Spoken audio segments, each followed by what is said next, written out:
Bonjour à tous et à toutes et bienvenue dans cette nouvelle vidéo. Alors comme convenu, je suis maintenant sur l'île, donc devant Optimachine comme vous pouvez le voir, petit travelling, hop, Optimachine avec Jean-Michel Optimachine. Ah non, pas ici, dans l'autre sens. Bonjour à tous, moi c'est Jean-Michel. Je vais bien m'occuper de lui, hein, vous inquiétez pas. Voilà, il va s'occuper de moi pendant ces journées. C'est lui qui a tout organisé, donc grand merci à lui. Merci. Et donc sans plus tarder, on va rentrer dans l'entreprise. On va tout d'abord voir des grosses machines et puis ensuite on va les utiliser. Là c'est les gammes mobilier d'atelier, donc vous avez un aperçu des rangements de leur gamme. Donc la gamme ça s'appelle Uniwork si ça vous intéresse. Vous voyez on a des placards de rangement, donc ça fait des trucs un peu style mécano où on peut mettre toutes ces clés à molette et tous les petits outils qui servent à démonter des gros moteurs. Là on a des bonnes tables bien rigides. Qu'est-ce qu'on a d'autre? Là d'ailleurs c'est un néon, apparemment on peut l'allumer, ça fait bien pimp. Et ici on a aussi d'autres rangements, des armoires, des trucs avec des tiroirs qui tiennent, combien t'as dit? 100 kg? 100 kg. Ici en orange on a la gamme Unicraft, donc c'est les équipements de garage. Donc là on a des cabines de sablage.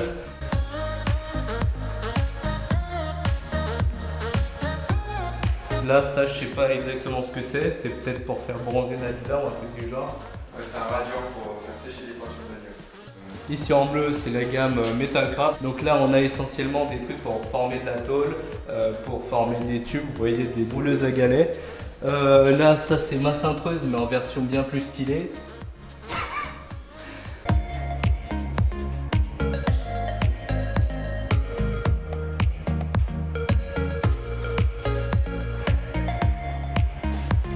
Donc là vous voyez on est dans la partie maintenance et services après-vente. Donc apparemment ce tour là il a été vendu et donc il est prêt à être déballé et justement testé pour être envoyé à celui qui l'a acheté. Donc vous voyez là un tour vient d'être testé et il est réemballé pour l'envoi. Ah, on a beaucoup de machines ici. Hein. Et là ici c'est tous les trucs fort stylés. Donc là vous voyez des petites fraiseuses, enfin petites, ça rentrerait pas dans ma cave mais ça reste stylé.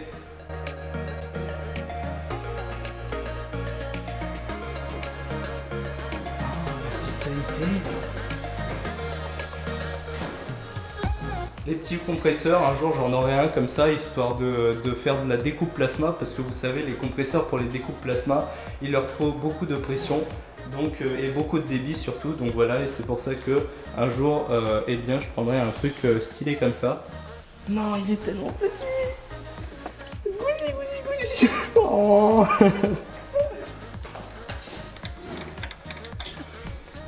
Ça c'est la partie où je m'amuse.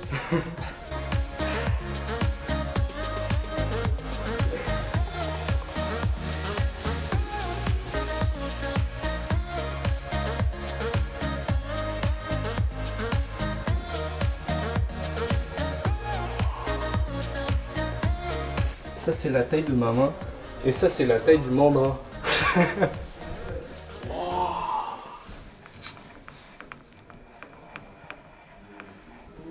Et là maintenant on va attaquer la journée avec la salle de formation dans laquelle on va rester sur ces 2 jours. Donc je vais vous présenter Christophe, formateur. Bonjour Christophe. Bonjour. Enchanté. Enchanté. Et donc Christophe lui va nous présenter les différentes machines qu'on a là. Ok, allez, c'est parti. Donc là, on se trouve devant un TU 2406. Donc c'est un petit tour traditionnel Vario. Voilà. Donc il n'y a pas de frein, rien du tout. Donc c'est vraiment la petite machine pour faire du modélisme ou des choses comme ça. Donc c'est vraiment fait pour du particulier ou des choses comme ça. Ça peut être aussi en industrie, mais c'est plus dédié aux particuliers en fait. Hein. Voilà, parce qu'il n'y a pas vraiment il n'y a pas beaucoup de fonctions dessus. On peut quand même faire du filetage et tout ça, mais bon voilà. C'est quand même plus gros que le tour que j'ai chez moi, largement plus gros. Oui, non mais je veux dire ça reste une bonne capacité. Donc là c'est un 2406, donc c'est quand même une capacité d'un diamètre. On peut usiner jusqu'à du diamètre 240. Donc 24, hein, diamètre 240, avec une longueur entre pointe de 600 mm. Voilà, donc c'est déjà pas mal pour bricoler chez soi. Donc ici on passe sur un modèle un peu plus important. Donc pour moi c'est l'un des tours les mieux cotés chez Optimachine. Voilà, c'est un tour qui se vend très bien chez nous et on a des bons retours sur ce tour-là. Donc c'est le TH3309. Donc là 33 pareil, donc 33, donc capacité jusqu'à diamètre 330. Sur une longueur entre pointe de 900. Donc ce qui est bien sur ce tour là, c'est qu'on peut l'avoir en 220 ou en 400 volts. Donc ça c'est pas négligeable quand même hein, pour un tour de ce modèle là. Et on a des boîtes, une boîte d'avance par pignon et une boîte de vitesse par pignon aussi. Donc c'est quand même bien, tenue de la machine et tout ça, ça sera quand même plus robuste qu'un Vario. D'accord. Voilà. Très bien. Ce qui est bien aussi sur ce tour là, c'est qu'il y a le frein. Donc là on est sécurisé. Il y a le frein, donc quand on est en position filetage et tout ça, ou même en usinage tout près du membrane, c'est quand même important d'avoir ça. Par rapport à un Vario et tout ça. Et même un arrêt broche comme ça, là c'est un peu plus compliqué. Donc là il faudra vraiment avoir la maîtrise pour le petit tour ici. Ici ça va, c'est un bord à plat pratiquement pour tout le monde. Donc là on va passer au fraisage. Donc là on a une MB4P avec la petite visu. Donc là on a juste la lecture des axes, c'est tout, hein. Donc il n'y a pas trop de choses à comprendre, hein. C'est assez rapide, hein. Donc voilà, c'est juste pour avoir les positions des trois axes. Voilà. Donc il y a la fonction taraudage et tout ça, donc c'est pas négligeable non plus pour des petites fraiseuses comme ça, c'est quand même pas mal. Donc voilà, pour quelqu'un qui veut faire du taraudage et tout ça, c'est quand même pas mal. On a l'avance automatique de cette table, que en X. Après tout le reste se fait à la main pratiquement. On a quand même ici un petit peu l'automatique aussi pour la descente de broche. Donc voilà, c'est bien aussi, c'est pas mal. Belle petite bécane, intéressant aussi pour travailler, quoi. On a une MH25V. Donc ça, elle a été équipée pour pouvoir travailler en numérique. Donc moi, elle est reliée avec un PC, hein, donc par rapport à USB. D'accord.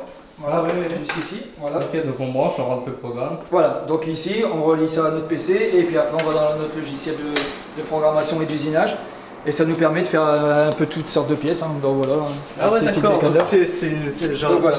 Wow. On a réussi à faire un peu tous ces types de pièces. Ok, voilà. c'est genre pas une CNC, mais vous voyez, les traits sont plutôt précis. Oui, voilà. Bon, après, si on programme ça correctement, il y a moyen de faire déjà des choses sympas. Ouais, des formes totalement sphériques. Voilà, des belles choses. Hein. On peut, à partir du moment où on a le programme, là ça avait été fait sur un tour numérique. D'accord. Voilà, donc là on va voir le tour numérique. Qualité. Voilà, Parfait. On va faire voir ça. Donc il y a de quoi s'amuser et ça pareil, ça a été fait sur la machine ici en gravage. Hein. Donc voilà, il y a de quoi s'amuser. Donc là on est en phase d'un tour numérique. Donc là ça te permet de monter 8 outils, autant en extérieur qu'en intérieur. Donc l'extérieur, et tu peux monter tes barres d'alésage. D'accord.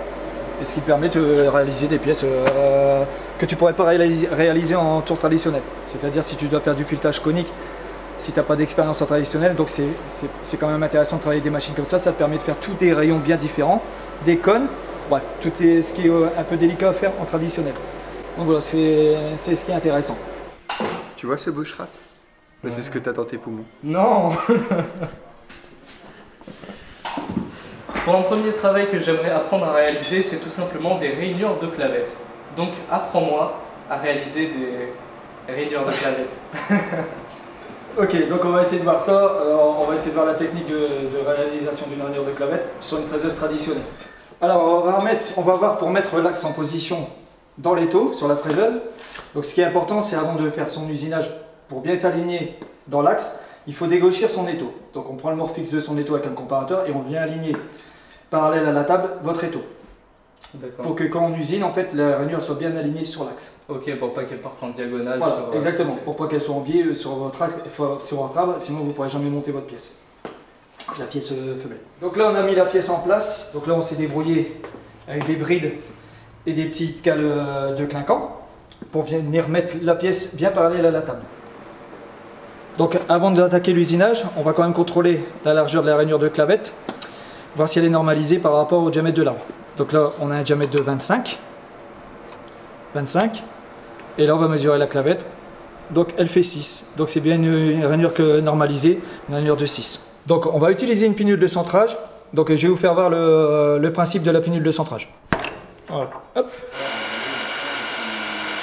On va venir régler la pinule de centrage juste pour mettre notre fraise dans l'axe, pour pouvoir être dans l'axe de là pour faire la rainure de clavette. Voilà, pour être bien comme ça, au top du point. Ici. Et pas latéralement, pour pas que la fraise... Pour pas être désaxée en fait. Ouais, voilà. Donc on va venir palper sur le diamètre.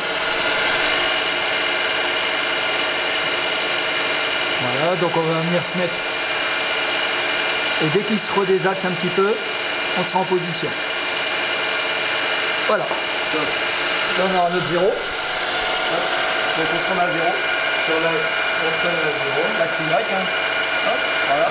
Donc par sécurité, on vient repalper une deuxième fois.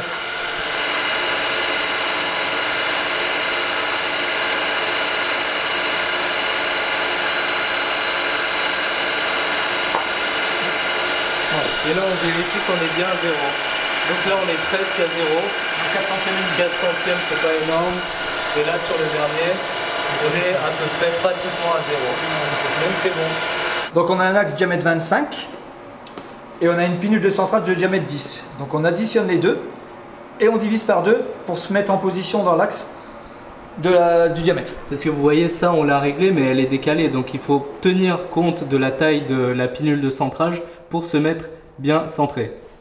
Donc ça fera donc 17,5. 17,5. On va utiliser une fraise de 5 en ébauche pour dégrossir la rainure de clavette pendant l'usinage, et après on se permettra de prendre la fraise de 6 pour venir faire la finition, pour être sûr que la rainure soit bien à la bonne cote, pour éviter les efforts de coupe, parce que si on passe directement à la fraise de 6, on risque d'élargir la rainure de clavette, et donc quand on va monter la rainure de clavette dedans, il y aura du jeu. Voilà, il y aura un battement, et c'est ce qu'il ne faut pas avoir sur une rainure de clavette. Voilà.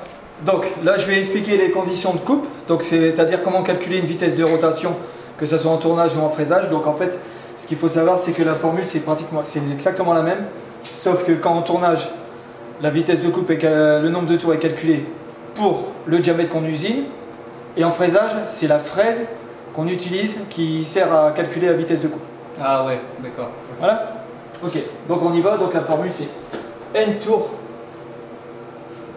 par minute, c'est égal à la vitesse de coupe multipliée par 1000 divisé par pi fois le diamètre. Donc comme je disais, le diamètre en tournage, c'est diamètre pièce, voilà, et en fraisage, diamètre fraise. Donc la vitesse de coupe, c'est ce qui est donné par les fabricants, les carburiers en fait. Donc c'est ce qui est donné avec l'outillage que vous achetez. Donc souvent c'est les outils à plaquettes que vous achèterez. Donc c'est ce qui est donné en mètres minutes. Donc voilà, donc cette vitesse de coupe, on va la multiplier par 1000 et diviser par pi fois d. Voilà, donc là dans l'exemple, on va prendre une fraise de 5 et on va prendre une vitesse de coupe de 50 mètres minutes. Voilà, donc là on va vous faire le calcul et je vais le détailler ici. Donc N. Donc c'est 50 mètres minutes, donc ça fait 50 multiplié par 1000 divisé par pi. Bon, pi c'est la théorie, donc en atelier on prend 3. On n'a pas besoin de prendre les chiffres à virgule, ça va nous donner des nombres de tours, c'est pas intéressant. Qui n'a aucun sens parce que de toute façon c'est une machine à vitesse, donc on n'a pas le choix. Donc on part sur 3 fois D. Donc là c'est une fraise de 5, donc on est en fraisage pour faire une rainure de clavette, donc fois 5. Hop, voilà, ce qui donne 50 000 divisé par 15. Voilà, ça donne quelque chose. 3333 tours minutes. Donc on va prendre 3300. On va essayer de se rapprocher de 3300 tours. Donc là on prend des passes à chaque fois de 1 mm et on lui donne à manger comme on m'a dit de le faire. Donc là c'est bien bloqué. Voilà. Pas oublié de bloquer la table pour pas que le liquide plonge dans la pièce.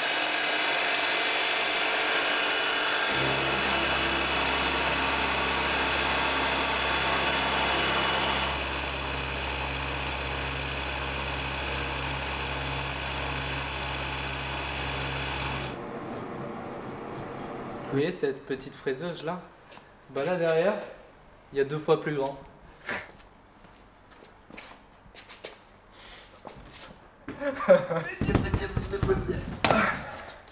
J'ai tout donné. Je suis fatigué. Donc là c'est une petite vue de l'entrepôt. Là c'est toutes les machines qui sont en stock. Donc vous pouvez voir, les stocks sont plutôt riches.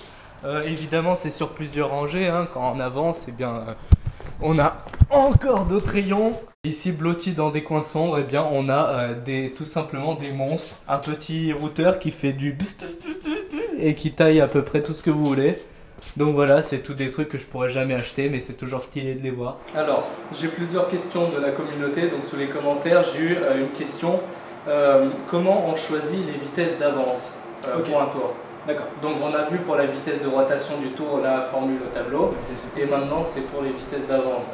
D'accord. Donc les avances, en fait, pour l'usinage, ça se règle sur le tour. Donc là, le tableau d'avance est prédéfini. Donc sur tel type de machine, hein, ça dépend le tour que vous choisirez. Mais vous avez toujours un petit tableau d'avance. Donc il faudra bien choisir vos pignons. Le lettrage en fait, hein, pour chaque vernier. Pour choisir, sélectionner votre avance. D'accord? Et l'avance en même temps est prédéfinie par votre carburier, c'est-à-dire celui qui va vous fournir votre outillage coupant. Donc voilà, sur les plaquettes et tout ça, donc il y aura la vitesse de coupe et les avances en ébauche et en finition. Une autre question, c'est quel livre utile a-t-on pour l'usinage? Ok, alors moi je me sers de ce petit formulaire.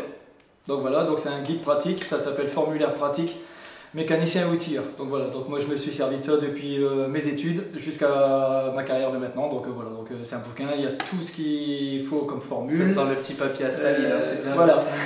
Donc c'est un bouquin, il y a vraiment toutes les formules, les ajustements, les conditions, enfin il y a pratiquement tout dedans pour que ça soit la rectification, le tournage, fraisage, meulage, affûtage, et donc il y a pratiquement tout dans ce petit bouquin. Comment réaliser un piston cylindre parfaitement étanche et le jeu à avoir entre les parois? Bon, alors la question déjà, de toute façon, si on prend de l'acier ou du métal en général, on ne peut pas réaliser un piston cylindre parfaitement étanche. Genre c'est le joint qui fait tout, ou alors on a des segments comme dans les moteurs. Mais si le joint, si le fait de mettre un joint ne t'intéresse pas, tu t'intéresses à l'ajustage. Là, quel est l'ajustage?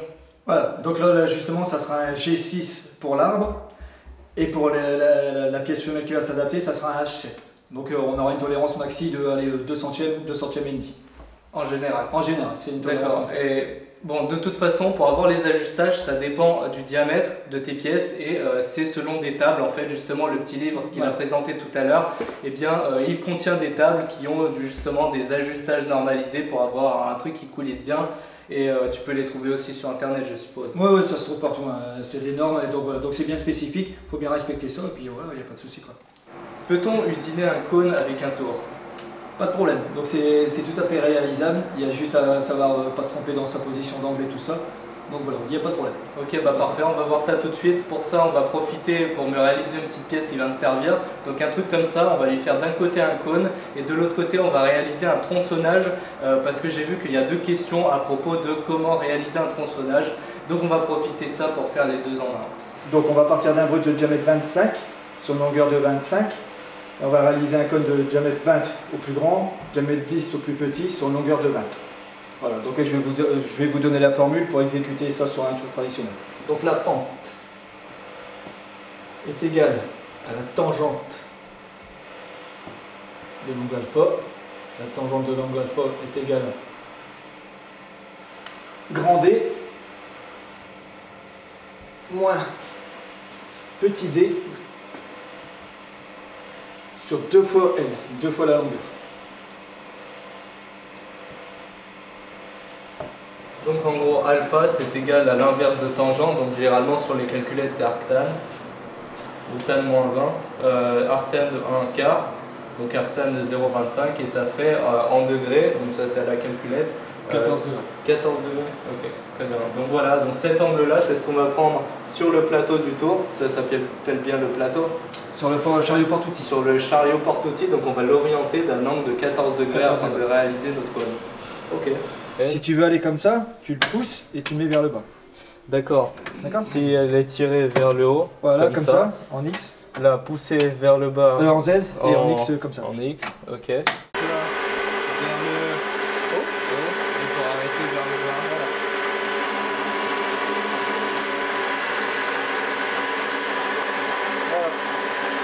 On vient le mettre à 14 degrés.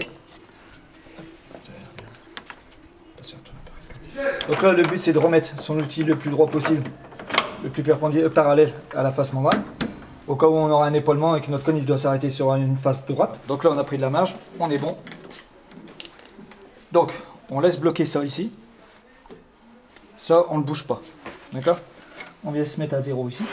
Là, je sais que je suis à 25 ici. Ouais. Plus grand. Je vais arriver au diamètre 10.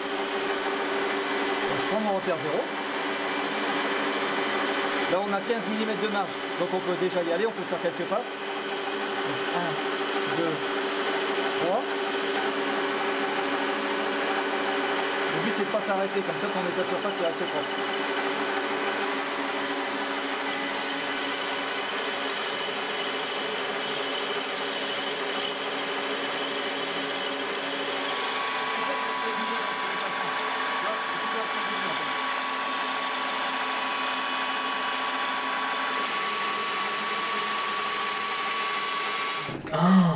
Donc là on va passer à... Ah, ouais voilà. Donc là on va passer à l'étape du tronçonnage avec une lame à tronçonner. Voilà.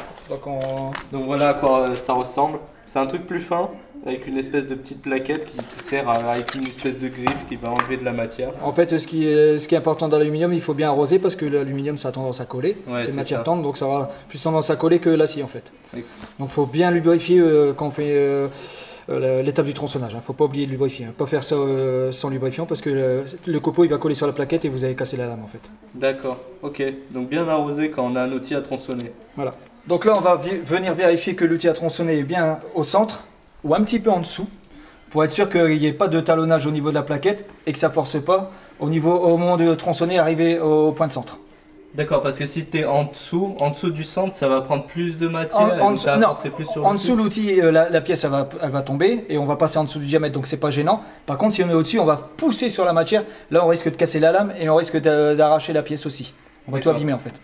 Ok, donc toujours vérifier qu'on soit bien aligné Pratiquement avec le au centre, voilà, pratiquement au centre ou alors un petit peu en dessous. Pas 1 millimètre, hein, mais allez, 5 dixièmes en dessous, c'est jouable, il n'y a pas de problème. D'accord. Ok, et c'était pareil pour l'outil avec le cône. Lorsqu'on fait le cône, voilà, le cône c'est important aussi, ouais, j'ai oublié de le préciser. Ce qui est important, c'est que l'outil soit parfaitement au centre pour être sûr que quand on va mettre nos cotes, on soit bien l'outil tiendra ses cotes en fait, hein, la position pour les diamètres et tout ça, et le degré. Là, c'est juste pour vérifier que notre outil est bien au centre. S'il n'est pas au centre, vous verrez que sur la fin, il y aura une espèce de petit téton qui va dépasser. Et donc ça va nous indiquer qu'on est un peu en dessous, tout simplement. Tout à fait. Voilà. Là, tu vois, je suis en dessous. Voilà. Là, il reste encore un tout petit téton, donc je suis pratiquement bon. Ça filme là. C'est comme la branlette vidéo. Ok, déjà j'ai du mal à glisser le papier, donc la branlette c'est raté. Fais bouger ton papier. Voilà. Et tu... Tout doucement, t'es trop speed avec ta main. Voilà. J'ai pas le P sec là. Voilà. Donc là, t'accroches, c'est bon. Ouais. Et maintenant, donc je mets le 0. Voilà. Alors attends, il n'y a pas une vis à desserrer pour Non, régler le vernis. donc tu le maintiens et tu viens le remettre à 0. Il est de combien 3, 4. 4 mm par tour. 4 mm. Et Oh putain, c'est chiant. Attends, donc ça fait 8 tours. Ça fait 8 8 fois tours. 4, 32 et tu n'auras plus que 2 mm après avancer. Donc tu dois faire 8 tours. Ouais. Alors, le but du tronçonnage, c'est de ne pas laisser traîner l'outil sur la pièce. Donc c'est-à-dire il faut avancer à une vitesse constante et jamais les par à coup en fait, hein, pour éviter la... Donc bien avec les deux mains comme tout à l'heure, compenser et Voilà, faire un ou avancement même constant. une main, mais le but c'est de rester constant en fait. Hein. Voilà, toujours pareil, c'est toujours comme ça. Voilà. S'il y a une filante, hop, on recule un petit peu pour casser le copeau et on repart. Ok. Mais jamais par à coup.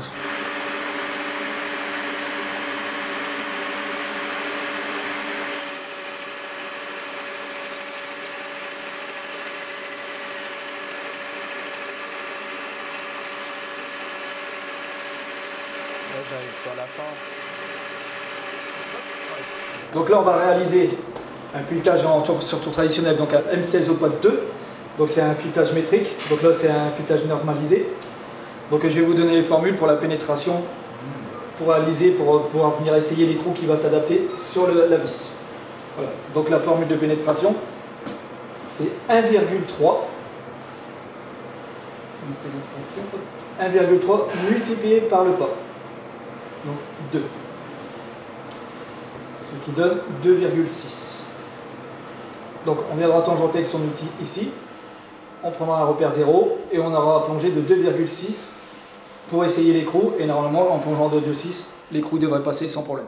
D'accord. Et quand c'est un M16, le 16, c'est le diamètre. M16, c'est le diamètre nominal de la Voilà, pièce. c'est ça. Et donc on va plonger de 2,6 voilà. dans le 16. Voilà. Donc il y aura la même formule après. C'est pas tout à fait la même formule, mais c'est pour le filetage intérieur. Donc si on doit réaliser l'écrou qui va dessus, par exemple, il y a les âges intérieurs pour faire le filetage. Donc là, c'est toujours pareil. Donc là, la formule, par contre, si le préparer, donc on va devoir le percer. Donc on sait que c'est la formule, c'est diamètre nominal, donc 16, diamètre nominal.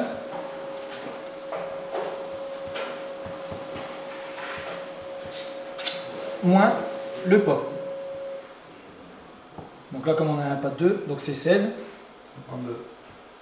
Moins 2 égale 14. Donc là, on devra soit on perce à 14, Si c'est pour faire un écrou, on peut percer directement. Si c'est pour un filetage plus spécifique avec plus de tolérance et tout ça, là on viendra léser à 14. D'accord, c'est plus précis. Voilà. Et après, toujours pareil, on viendra avec son outil, tangenté, sur le diamètre 14. Et à partir de là, on appliquera la formule 1,1 du pas. Donc là, c'est pas 1,3 en intérieur, donc ça sera 1,1 multiplié par 2, ce qui nous donnera 16,2. Donc ce qui nous donnera un jeu de 2 dixièmes entre la vis et l'écrou. D'accord? Si après on demandait plus de précision, bah là après on y va à tâtons, hein, on fait, là c'est l'expérience qui fait qu'on va devoir plonger un peu moins. De toute façon on plonge pas complètement, on essaye avant, hein, voir ce que ça donne. Si maintenant on veut un filetage gras, bah, on arrête avant, on va pas la pénétration complète. Si on veut le filetage avec le jeu, bah là on va la pénétration complète. D'accord? Je suis censé rester sérieux là. Ouais. Ok. Oui. Petite correction, 1,1 x 2, c'est pour que ce soit clair, oui, ça fait 2,2 et on parlait du total. On vient l'additionner au diamètre nominal. Voilà, enfin, pas le diamètre nominal, le diamètre qu'on a percé, donc 14. 14 plus 2,2, ce qui donne bien 16,2. Voilà, pour pas qu'il y ait d'ambiguïté. On est venu préparer notre diamètre M16 au pas de 2. Donc on l'a tourné à diamètre 16, diamètre nominal, hein, comme on a dit. On est venu faire une petite gorge derrière pour dégager notre outil et notre filet. Voilà, donc là maintenant on va venir regarder pour régler le pas de 2 sur notre tableau d'avance et voir si c'est un multiple ou pas multiple de la vis mère. Si jamais on travaille avec un multiple de la vis mère, on pourra se permettre de débrayer, donc d'arrêter en plein filetage, de reculer et de venir se remettre en position à n'importe quel endroit et de réembrayer le filetage. Si jamais c'est pas un multiple de votre vis mère, là vous serez obligé de laisser embrayer, donc là il faudra freiner et repartir en marche arrière à la position et venir se remettre en position, reprendre une passe et remettre en marche avant. Et on n'aura pas la possibilité de débrayer. Voilà. Je vous ferai après dans un autre tuto comment faire pour se remettre dans le pas si jamais vous débrayez. D'accord, donc concrètement il y a deux cas de figure. Donc soit le pas qu'on va réaliser est un multiple de la vis mère. Donc c'est-à-dire si on a une vis mère de 6, on a les multiples de 0,25, 0,5, 0,75, 1, 1,5, 3. Donc là on pourra se permettre de débrayer. Si par exemple on a une vis mère de 6, si c'est un pas de 2,5, on ne pourra pas débrayer. Ouais, donc là on sera obligé de dégager l'outil en freinant et repartir en marche arrière. Voilà, ne jamais débrayer, toujours faire en marche arrière, comme ça on reste dans la même position, voilà, histoire de se remettre dans le pas. Et si jamais on a le réflexe de débrayer, donc il va vous montrer comment on fait pour retrouver le pas dans le pas. Voilà, c'est ça. On va sélectionner le pas de 2 sur le tableau d'avance, donc on va se mettre en C, B, 1. Ok, très bien. Et ça on les règle sur ces molettes là. Voilà. Donc là on va bien contrôler le pas, voir si c'est bien le pas de notre vis mère. Donc là on prend le haut du filet, et on vient mesurer sur 3-4 filets, voir la cote que ça nous donne en fait, et on le divise en fait. Hein. Donc là on voit bien que c'est un pas de 4. Donc, voilà, donc 4, multiple de 2. Voilà, donc on va pouvoir débrayer notre filetage. Et retomber dans le pas, peu importe la position. Voilà, tout à fait. Donc là le but, on va venir tangenter sur le diamètre 16 avec l'arrêt de notre outil. On va prendre un repère 0 et on va venir faire une passe dans le vide et on va venir contrôler pour voir si le pas est bien réglé à 2 avant de se lancer dans l'usinage complet du filetage.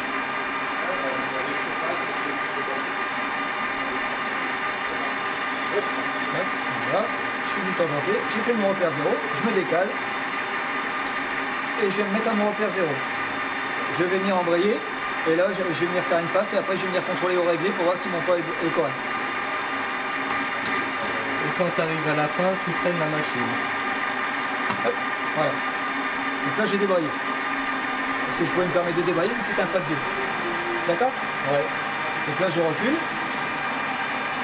Et je vais venir contrôler au réglé pour voir si j'ai bien mon pas de 2 sur la petite trace qu'on voit sur la pièce. Je vais faire une passe. C'est parti.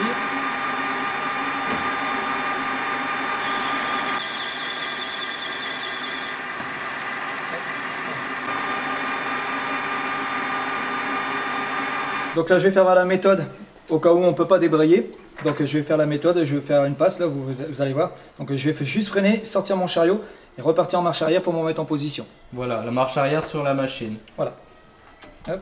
Donc là je mets en route, je lance ma passe.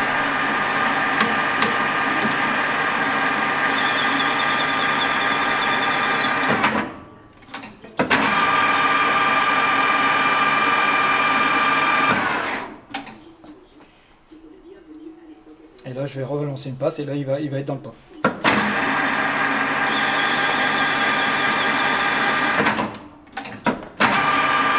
Réflexe de ninja, ça. Pour ça, s'entraîner beaucoup dans le vide avant, hein, de vraiment l'exécuter pour Ouais, bien alors maîtriser. on se laisse une gorge pour s'entraîner, on se laisse Voilà. une grosse gorge, histoire d'avoir de la marge pour la réactivité, pour couper Voilà. le truc. Donc pour bien maîtriser, il vaut mieux le faire dans le vide pas mal de fois avant de l'exécuter complètement. D'accord.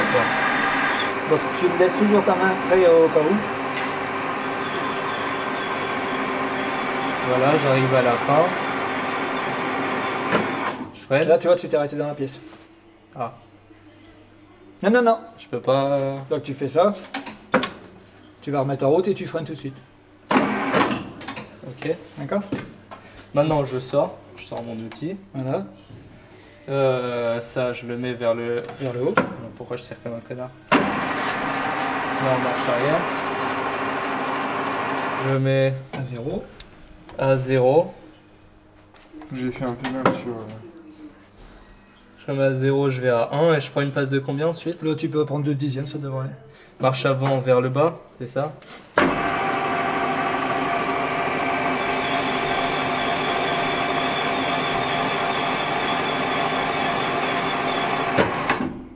Je freine, je recule, je mets la marche arrière.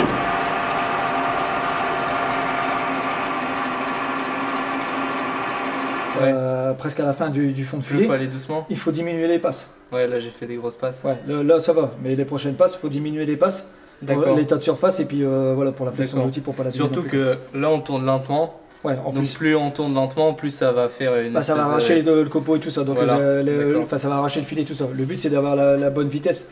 Donc mais dans en- l'idéal, en- il faudra aller bien Voilà. plus vite. En tour traditionnel, on peut pas se permettre, il faut vraiment avoir de la maîtrise et tout dépend comment le tour, la broche elle va s'arrêter en D'accord. fait. Hein. Ok. Ouais, dans l'acier, ça serait encore plus dégueulasse que dans de l'alu. je Ah oui, suppose. bah là t'aurais déjà Ouais, ça cassé la serait plaquette. vraiment Quoi? T'aurais déjà cassé la plaquette En termes de. Pourquoi? par rapport à la vitesse. Ah oui, parce qu'elle est trop lente Ouais. et j'aurais cassé la Ah merde. Ok, donc on a de la chance que c'est de l'alu. Ouais, il fait des gros contrôles. Hop. Oh. Putain. Tu vois? Qu'est-ce qui s'est passé? Bah, c'est toi, t'as mis en marche avant. T'as rentré dans le. Ah, t'as rentré dedans. Dans la fin du pas? Ah, tu vois. Ah, dans l'outil. Ah ouais. Là, sans faire exprès, j'ai redéclenché la marche avant avec le levier et voilà ce qu'il faut pas faire. Tu vois, j'ai rentré dans la pièce. Là, c'est de l'alu, ça va, mais si ça a été du fer, j'aurais cassé l'outil. Donc là, je vais vous faire voir la méthode pour se remettre dans le pas, au cas où vous avez débrayé et que c'était pas un pas débrayable. Donc je vais vous faire voir la solution. Donc le but, c'est de venir remettre son filet, son outil en position quelque part dans le filetage. Donc je vais le faire, voilà. On réembraye. Hop, voilà, on arrête la machine et là on voit bien qu'on est complètement décalé du pas. Donc ce qu'on va faire, la solution, c'est de prendre une feuille blanche qu'on vient positionner en dessous et on vient mettre son outil en position et on vient remettre son outil dans le pas en se servant du chariot ici, du vernier. Voilà, donc on cherche et c'est histoire de remettre la plaquette bien sur chaque côté des flancs du filet, D'accord. tout en donc plongeant et de revenir sur sa cote de profondeur qu'on avait, le repère qu'on avait de départ. Ouais, donc on est censé retrouver la cote où on Voilà. était tout Donc à là, l'heure. On y est pratiquement. Et si on n'y est pas, il faut charioter avec Voilà, ça. il faut jouer histoire sur de ça. Voilà. Redécaler pour remettre dedans. Voilà. Et le papier, c'est pour le visuel, histoire de voir mieux le jour entre les deux flancs du pas. Voilà. Donc après, on se dégage et on repart en marche arrière. On Ouais, vient la se marche remettre en- arrière ici, c'est sur levier. Ouais. Sur mon tour, c'est clic-clic à la main, donc à chaque fois, ça passe automatiquement par la position 0, donc je peux pas me tromper. Là, c'est, tu vois, avec tous les leviers, c'est la merde. Voilà, ok, on en était. Donc là, je vais me remettre ici, un petit peu avant mon repère de pénétration. Pour refaire une petite passe. Voilà, voir où j'en suis dans mon filet pour voir si je suis bien placé. Je remets en route. Et là, je viens faire une passe. Donc voilà, on voit que l'outil prend pas. Donc on ne doit pas être loin de la vérité. Hop. Là, la pénétration totale, on avait calculé, ça devait être de 2,6. J'ai plongé jusqu'à 2,5. Donc il me reste un dixième pour ma passe de finition. Mais pour être sûr, avant, j'ai essayé de faire un contrôle quand même avec un écrou, pour voir au cas où, parce que les écrous en industrie, de temps en temps, le jeu il peut être plus important. Donc le but, c'est de venir essayer avant. Voilà, donc on prend l'écrou, on vient mettre dans son filet et on vient l'essayer. Là, on voit qu'il ne veut pas aller. Donc on sait qu'on n'est pas encore bon. Donc on va devoir reprendre encore des passes jusqu'à temps que l'écrou passe grassement dessus. Donc voilà, donc là je vais venir contrôler avec mon écrou. Donc là par contre à mon repère, au lieu de 2,6, j'ai dû plonger de 2,75. Donc un dixième et demi en plus. Voilà, donc là on va tester. Voilà. Et là il n'y a pratiquement pas de jeu. L'écrou il va aller jusqu'au bout sans problème. Donc pour finir, je vais vous expliquer un petit peu la méthode pour si vous voulez réaliser un filetage à gauche. Donc là, le principe en fait, c'est juste repartir dans l'autre sens plutôt que de faire comme un pas à droite.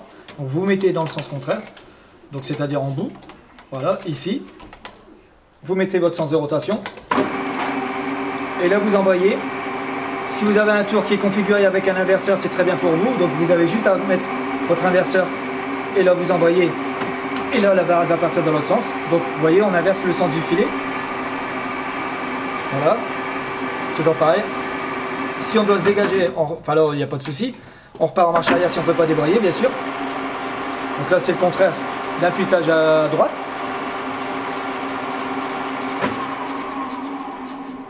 D'accord. Et on vient se remettre en position. Voilà. Donc, ok. Donc le but c'est d'avoir un inverseur sur son tour. Si jamais sur votre tour vous n'avez pas cette config là, il faudra voir pour monter l'outil à l'envers. L'outil à l'envers, donc vous venez monter le même principe comme un filetage à droite, sauf que l'outil vous l'inversez. Donc en gros, on remet la plaquette avec la griffe vers voilà, le bas. Vers le bas. Faut vraiment le monter à l'envers. Voilà. Et vous tournez à l'envers, bien sûr. Par contre, le sens d'avance sera toujours vers le mandrin. Ouais. Voilà. D'accord. Donc on commence dès le début. Voilà. Avec l'outil à l'envers, le sens de rotation à l'envers et l'avance vers le mandrin. Mais après, ça dépend de la configuration de la machine. Voilà. Donc, tout dépend de la configuration. Soit on a un inverseur et c'est la méthode, tout simple, c'est la même méthode mais inverse. Donc on part de la gorge pour aller vers le bout de la pièce. Vers la contrepointe, oui. Voilà, on a un inversant avec l'inverseur, avec la plaquette dans le bon sens. Soit sinon, il faut voir la configuration du tour, il faut voir le sens de rotation du mandrin par rapport à la vis mère. Donc ça, c'est à vous de voir. Et potentiellement, il faudrait monter l'outil à l'envers et partir donc dans le même sens qu'on part normalement pour un pas à droite. Voilà. Et juste inverser le sens de rotation, pas se tromper. Voilà, ouais, d'accord. En général aussi, quand je bricole dans mes projets, je me retrouve souvent avec des pas assez étranges. Donc pas des trucs classiques et j'ai aucune idée de ce que c'est comme pas.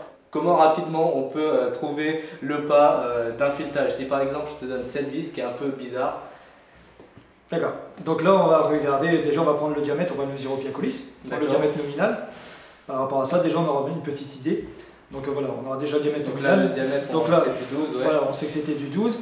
Donc normalement la norme pour un M12, ça serait un pas de 1,75. Ouais. Donc on va quand même contrôler avec un calibre affûté. Donc on appelle ça un peigne en fait, parce qu'il y a plusieurs sortes, hein, donc on peut chercher le pas qu'on a besoin en fait. Donc voilà, donc là j'ai regardé. Donc je vais présenter le pas de 1,75, on a vu qu'il passait pas, hein, donc c'était pas le bon pas. Donc là on a regardé, on a trouvé que c'était bien un pas de 1,5. Donc on vient présenter le filet comme ça dessus, le peigne, et on vient le mettre dans le filet. Et on regarde bien s'il se met bien dedans en fait. Donc là on voit bien, hein, c'est bien un pas de 1,5. Donc là on est sur le peigne, c'est un M12 fois M12 au pas de 1,5. Voilà. Ok, très bien. Pourquoi je galère toujours à percer de l'inox? Bonne question. Bonne question.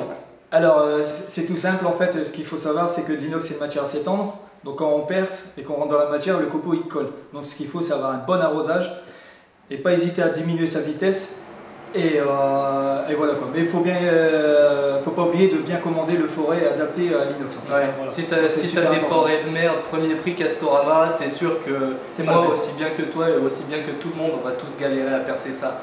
Ouais. Fraiseuse CNC. Est-il difficile de choisir une fraiseuse CNC pour usiner de l'aluminium? Ok. Alors pour moi, il n'y a pas vraiment de difficulté pour usiner de l'aluminium sur un centre d'usinage. Ouais, c'est bon, CNC, comme c'est une matière assez tendre, ça s'usine très bien sur n'importe quel type de machine. Donc il n'y a pas vraiment de machine spécifique à l'usinage de l'aluminium en fait. Il n'y a pas de souci là-dessus. Donc voilà, t'inquiète pas trop pour la puissance, un 220 ira très bien, sauf évidemment les petites CNC de merde que tu trouves sur AliExpress ou quoi, les trucs à 150 € ou quoi, avec une espèce de petite Dremel, forcément tu vas galérer, mais ça va dépendre de la taille de tes pièces. Qu'est-ce qui différencie vos gammes de machines? Bon alors ça c'est une question plus marketing pour un mec en chemise, donc Monsieur Théophile va y répondre. Non, mais en fait, c'est assez simple. Nous, on est vraiment attachés, on essaie vraiment d'attacher de l'importance à notre clientèle et on veut la suivre de A à Z. Et c'est pour ça que, notamment, Voilà, si toi demain tu as besoin d'une machine, tu nous appelles, on est capable de t'orienter sur la machine qui sera parfaite selon tes besoins. Si bon, tu habites à Lyon, nous on est à Lille, mais tu es capable de venir. Si tu es capable de venir, tu viens directement chez nous, tu peux voir ta machine, la tester, même pourquoi pas être formé avant même de recevoir ta machine chez toi. Et voilà, après, on attache aussi de l'importance à l'envoi. Donc notre service logistique, on fait tester les machines avant envoi. Ouais. On fait un emballage. Tu m'avais envoyé une photo du test de ma machine, tu sais, la Sierra Ruban, vous la connaissez depuis. Exactement, après pareil, donc pour les formations, on a quelqu'un sur place, donc vous l'avez vu dans la vidéo, qui est vraiment là pour former et pour accompagner nos clients. Et puis si vous êtes professionnel, on peut même vous accompagner dans les projets de financement avec un projet de financement, tout simplement. Et en plus de ça, c'est le plus important souvent pour les clients, c'est qu'on a un service SAV qui est compétent et qui est disponible tout le temps d'ouverture. C'est vrai que comparé à beaucoup de marques, ils sont vraiment plutôt réactifs. Par exemple, si vous avez une question sur votre machine, même si vous ne voulez pas payer la formation forcément, vous appelez et Christophe va tout de suite vous répondre et va vous aider sur votre machine sans que vous ayez besoin de lui envoyer du pognon par la suite. Il peut. Autre question, est-ce qu'on peut tourner de l'acier trempé? Alors ça c'est une bonne question parce que je me posais la même question, est-ce que c'était possible ou est-ce qu'il faut détremper sa pièce puis la retremper, mais je pense que ça ferait des déformations donc c'est pas cool. Voilà, exactement. Donc là il n'y a pas de souci pour usiner des pièces trempées parce qu'il y a des outils bien spécifiques, des plaquettes bien spécifiques, ça s'appelle des plaquettes cermées. Donc voilà, là il faut passer par un carburé pour trouver ce type de plaquette et ça vous permet d'usiner des pièces trempées. Après, si vous ne pouvez pas acheter ce type de plaquette, là vous pouvez faire de la rectification avec des meules. Là, avec des meules, vous pourrez rectifier sans problème vos pièces. Donc il faut faire un montage adapté sur votre machine ou alors vous passez sur une rectifieuse et là il n'y aura pas de souci, vous pourrez rectifier de l'acier trempé. Ouais, je pense que si vous êtes comme moi et vous achetez des plaquettes vraiment au premier prix, je pense que c'est carrément mort de l'acier trempé. Non. Donc ouais. Donc faut vraiment passer par un carburé. Voilà. Ouais, faut passer par un carburé et sûrement y mettre l'argent qui va avec. C'est sûrement pas donné. C'est une plaquette qui coûte dans les 100 €. Voilà. Et il n'y a qu'un seul côté de plaquette, donc on peut travailler avec un seul côté de la plaquette. Et on se casse un côté, après c'est mort. Voilà. On peut pas la... Merde. Ah ouais, mais c'est comme ça. Une question qui en quelque sorte revient plusieurs fois, un peu tournée différemment, mais en gros, par quoi commencer? Et ce que j'ai envie de répondre, c'est tout d'abord, tu achètes pas un tour et puis après, tu sais pas ce que tu vas faire avec, mais tu penses déjà à qu'est-ce que tu veux faire comme pièce, est-ce que tu as vraiment besoin d'une pièce, et quels sont tes projets, et c'est ensuite, tu achètes la machine en fonction des pièces que tu veux. Voilà, c'est ça. Voilà. Donc voilà, tout d'abord, il faut que tu aies un projet en tête. C'est pas t'achètes le tour et après tu es pointé devant et bon, alors je fais quoi pour m'entraîner? Non, tu as besoin d'un truc et tu achètes la machine en conséquence, tu vois. Alors quel outil pour quelle utilisation? Donc voilà, donc là on va vous présenter le type de coffret qu'on peut trouver dans le catalogue OptiMachine. Donc ici vous avez un coffret de barre d'alésage. Donc alésage, ça veut bien dire c'est tout ce qui est travail intérieur. Là c'est plus fait pour l'ébauche, le chariotage. Ici pareil, vous pouvez vous en servir pour le chariotage aussi. Ici, ça sera plus pour aller faire des piqûres ou des petites gorges intérieures. Donc après ici, on a le coffret de tout ce qui est travail extérieur. Vous voyez un peu, hein. Donc vous avez toutes sortes d'outils. Hein. Là, vous avez des outils à rayons. Les outils sont plus courts, ouais. Voilà. Parce qu'ils ne sont pas censés rentrer à l'intérieur d'un trou. Voilà. Et en fait, là, tout dépend des tourelles que vous disposez et le travail que vous allez effectuer. Le type de pièce que vous allez effectuer. C'est toujours pareil. Donc voilà. Donc là, vous avez différents types d'outils, des outils à rayons, des outils pour faire des pentes si vous avez des poulies à faire. Donc le degré des plaquettes est pile poil aux pentes pour les courroies, donc ça sera nickel en fait pour vous. Ça c'est bien pour aller faire des piqûres aussi, pour aller faire des gorges derrière aussi, et faire de l'ébauche et du dressage aussi. Vous pouvez travailler, vous pouvez pratiquement tout faire avec cet outil là.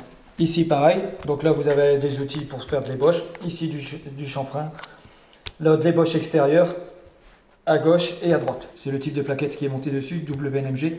Donc c'est vraiment ça dédié à l'ébauche et ça vous permet de charioter et de dresser en même temps. Ici on dispose d'un coffret de différentes tailles d'outils à fileter intérieur. Donc là c'est vraiment dédié au filetage intérieur. Donc, vous voyez, on peut partir de la petite barre. Voilà, ici. Donc le choix dépend du diamètre de l'alésage. Voilà. Là le but c'est de vous rapprocher. Le but c'est de se rapprocher le plus près possible du diamètre à aller fileter. Donc c'est-à-dire Si on a un M20, vous pouvez partir sur une barre qui va passer dans un alésage de 17,5, vu qu'on va alaiser à 17,5 pour pouvoir fileter. Donc le but c'est de voir la barre qui se rapproche le plus près possible pour éviter les vibrations. Ici on a ce type de coffret, donc là on appelle ça des outils carbure brasés. Par contre il faut avoir une maîtrise de l'affûtage. Donc c'est des outils qu'il faut savoir affûter pour avoir une belle coupe, un beau dégagement de copeaux et tout ça. Donc là il y aura vraiment une maîtrise à avoir en affûtage. Un outil à chanfreiner extérieur, un outil couteau pour le chariotage, un outil à fileter, un deuxième outil couteau, un deuxième outil aussi pour faire de différentes formes, ça, on peut faire ce qu'on veut dedans. Un outil à gorge ou à tronçonner. D'accord, donc ça on le prend et on peut usiner la forme qu'on veut dedans. Et par exemple, si on veut faire un arc de cercle, voilà, on peut tailler l'arc de cercle à l'intérieur à condition d'avoir un outil pour tailler les bonnes meules. Voilà. Parce que moi, par exemple, avec ma meule, j'usine, en fait c'est ma meule qui se fait usiner par le carbure, donc je peux pas faire ça. Voilà, il faut bien choisir la bonne référence de meule qui va être utilisée pour affûter vos outils en fait. Hein. Très bien. Donc là il y aura l'outil à tronçonner ou pour faire des gorges. Ici pareil c'est un outil de forme, vous pouvez faire la forme dans un outil dedans sur la meule, toujours pareil. Ici aussi vous pouvez donner une forme, ou alors cet outil là il peut vous aider à dresser votre face, mais à prendre des passes plus importantes que l'outil à 45 par exemple. Là, ça vous permet de faire vraiment de l'ébauche. Si vous voulez prendre des passes de 2-3 mm, vous pouvez vous permettre de prendre 2-3 mm. Maintenant, j'aurais besoin d'une pièce que je ne peux pas faire avec mon tour chez moi parce qu'il est trop petit, tout simplement. C'est faire une pièce pour adapter cette roue dentée là sur mon axe. Là, on a un jour, donc il me faudrait une pièce pour faire ça. D'accord. Donc là, le but, on va partir de ce brut ici pour adapter une entretoise qui va s'adapter sur le palier et sur l'axe en même temps. Et 29. Hop. Du 25. 35. 25 bon, plus. Non, je veux dire le. Et là on peut mettre 35, voilà. Donc là je vais pas jusqu'au bout parce que je vais percer ma pièce. Je vais faire un point de centre.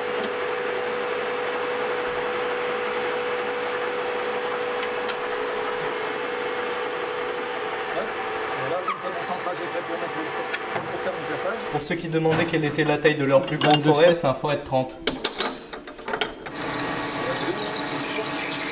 250. On sent la sueur sur le front de cet homme.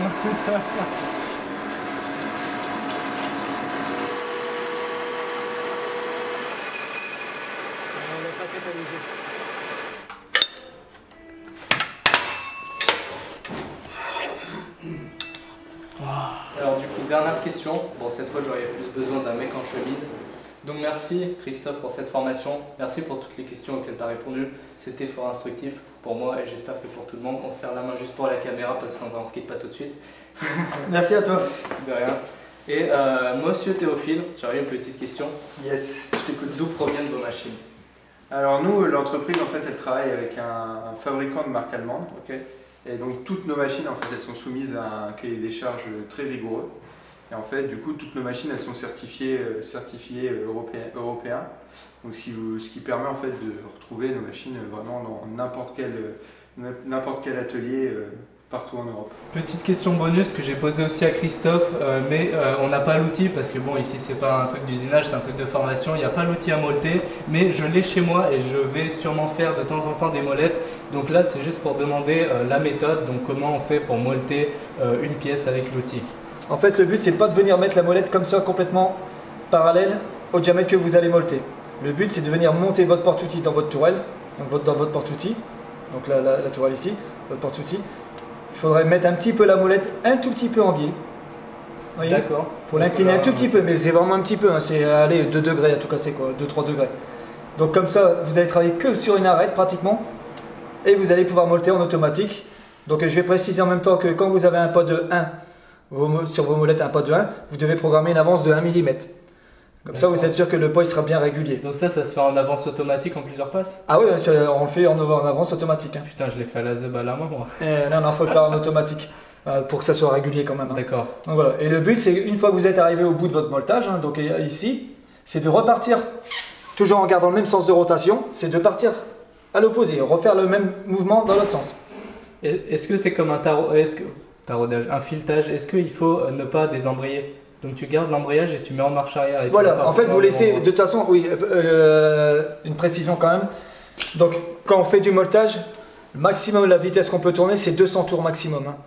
Faut pas dépasser une vitesse faut pas prendre une vitesse plus importante parce que vous allez cramer vos molettes Et les copeaux, pareil, vous allez avancer super vite, donc vous n'aurez pas le temps d'évacuer les copeaux. Donc en fait, ils vont coller dans votre molletage. Donc en fait, vous aurez un molletage écrasé, ça ne sera pas beau du tout. Donc le but, c'est de mettre beaucoup d'arrosage sur les molettes, pas sur la pièce, mais sur vos molettes. Hein, parce que c'est le lubrifiant, il va chasser les petits copeaux qui viennent se mettre entre deux, hein, dans la petite fraise là, vous voyez. Donc le but, c'est de faire partir le copeau pour pouvoir faire votre molletage correctement. Et donc après, le but, c'est d'arriver ici en bout, tout en étant encore en rotation, c'est d'inverser le sens et de repartir. Et là, vous allez voir votre molletage, il va se faire hyper correctement. Et là, vous aurez un super beau état de surface. En fait. Donc on garde en contact, on garde la molette en contact avec la pièce. Voilà. On fait une passe. Voilà. On met la marche arrière, on refait la passe dans l'autre sens. Voilà, donc on fait une passe dans ce plusieurs sens-là. fois. Et on avance de combien à chaque fois en chariotage sur l'axe X? Donc là, comme ça, en pénétration, faut y aller, faut prendre des passes de 5 dixièmes. Faut pas aller trop d'un coup, hein, parce que vous allez abîmer votre noix qui sert sur votre chariot X en fait. Hein, donc vous allez tout abîmer. Donc le but, c'est de faire des petites passes. Donc 5 dixièmes, vous faites un passage, vous repartez en arrière, vous reprenez 5 dixièmes. 5 dixièmes. Voilà, jusqu'à temps que vous avez votre molletage grossièrement, hein, que ça fasse vraiment des pointes en fait. Hein. D'accord. Voilà, faut que ça soit vraiment correct en fait. Hein. Voilà. Ok. Ok. Et pour la précision, vu que la matière va gonfler. Donc pour info, si jamais on vous demande un molletage sur un diamètre 40, eh ben on va venir tourner son diamètre avant. Donc on va le descendre de 3 ou maximum 5 dixièmes. Donc on va le tourner soit à 39,7 ou 39,5. D'accord. Voilà. Parce que la matière, en fait, quand on va pénétrer avec les galets, avec les molettes dans la matière, en fait, on gonfle, on n'usine pas. Hein, donc on gonfle la matière. Voilà. Donc la matière va gonfler. Donc ça va remonter, ça va augmenter votre diamètre. Donc le but, c'est si on vous demande un diamètre 40, il faut diminuer votre diamètre. Et quand vous arriverez avec vos molettes, la matière, quand vous allez pénétrer, ça va regonfler la matière. Et là, vous arriverez à votre diamètre pratiquement 40, à peu près. Hein. Parfait. Voilà. Réponse fort satisfaisante. Merci. Voilà, donc c'est la fin de cette journée malheureusement. Donc évidemment, en 2 jours de formation, je ne peux pas prétendre savoir révolutionner le monde dans le tournage et dans le fraisage tout simplement. Mais en tout cas, je tenais à vous remercier, toi déjà pour avoir tout organisé. Surtout que voilà. Donc voilà, 2 jours de formation gratuits, je suis content. C'était avec plaisir, c'était sympa, on a passé des bons moments, tu as vu des choses, tu as appris des choses et c'était le but quoi. C'était fort sympathique. Et je remercie du coup Christophe pour avoir fait le boulot, pour m'avoir montré les secrets du tournage. Évidemment, j'ai pas tout filmé, il y a des astuces qu'il a données et qui sont fort utiles. Et bon, je peux pas tourner H24 non plus. Mais donc voilà, on va se quitter là-dessus. Je vous en remercie. Au revoir à tous et à bientôt pour de nouvelles vidéos. Ciao.